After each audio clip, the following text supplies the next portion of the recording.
Et je tenais à vous en dire merci. Aujourd'hui, nous sommes en train de parler des états généraux de la justice congolaise. Sur le thème « Pourquoi la justice congolaise est-elle malade? Quelle thérapie pour la guérir ?» Rappelez-vous, le chef de l'État, par plus d'une fois, lors de ses prises de parole en public, il n'a eu de cesse à décrire les dysfonctionnements de notre justice. Justice entendue au sens polysémique. Justice qui va au-delà d'une composante, qui implique, au-delà de la légalité, l'équité. Au-delà de l'équité, la moralité. Au-delà de la moralité, l'éthique. Le chef de l'État s'est plus d'une fois plaint de la manière dont notre justice était distribuée dans la société. Mais il était question pour son ministre, son nouveau ministre de la Justice, de pouvoir analyser à fond, en synergie avec tous les acteurs de la justice, le pourquoi de ce constat du chef de l'État. Il nous est paru essentiel, urgent, sur base des instructions donc, du magistrat suprême, de pouvoir organiser un cadre d'échange pour faire un diagnostic sérieux, pour faire une autopsie réelle de la situation de l'état de santé de notre justice. Quelles en sont les failles et quelles sont les solutions qui peuvent être envisagées, les réformes courageuses, audacieuses, qui peuvent être envisagées utilement et urgemment pour pouvoir faire profiter notre justice au peuple congolais. Que le peuple, au nom de qui cette justice est rendue, puisse se retrouver. Que cette justice puisse participer à l'amélioration du climat des affaires, puisse participer à la consolidation de la paix sociale, à l'apaisement des tensions dans la société. C'est pourquoi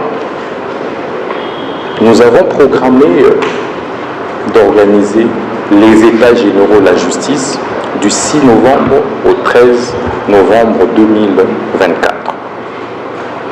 Sous un thème simple que je viens de décliner. Pourquoi la justice congolaise est-elle malade? Ponani ni justice yambo kanabiso ezali malade. Et l'okoni ne sengeli to sala pona kobikisa yango. C'est simple. On n'a pas voulu théoriser les états généraux. On n'a pas voulu entrer dans les chimères, dans l'utopie, dans le juridisme. Mais ici, il est question de pouvoir aborder ces diagnostics, évidemment en incluant tous les acteurs qui interviennent dans la justice, de manière pratique. Quels sont les vrais problèmes?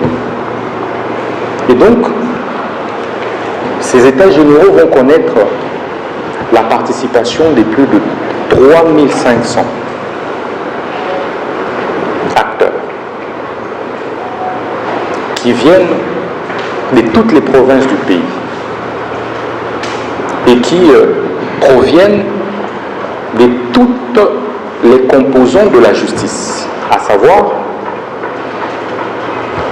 la magistrature, l'huissariat, greffier, la police judiciaire des parquets, les pénitentiaires,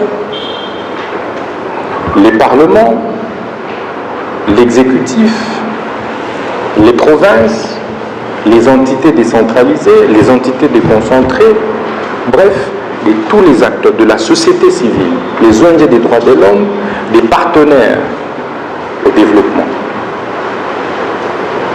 Et ces états généraux seront lancés par lui-même, le magistrat suprême, son Excellence, Monsieur le Président de la République et chef de l'État, Félix Antoine Tshilombo. Il va donner les grandes orientations de ce qu'il attend de ces états généraux, de ces grandes assises historiques, parce que c'est une première pour lui, depuis son avènement au pouvoir. Et j'aimerais également clôturer les 13 novembre pour cristalliser ces recommandations et puis donner la ligne à suivre sur la manière dont la justice devra désormais être distribuée dans notre pays. Voilà de quelle manière méthodique nous avons, nous, souhaité aborder les questions des réformes. À l'issue de ces états généraux, il sera donc question de pouvoir entrer sur les questions des fonds qui touchent aux réformes, aussi bien constitutionnelles que légales. Et c'est pourquoi nous avons convié à ces assises, entre autres, les législateurs. Donc voilà, mesdames et messieurs de la presse, en gros, l'économie de notre mot de ce jour. Je me laisse donc à votre disposition pour répondre à une ou deux questions éventuelles. Je dis et je vous remercie.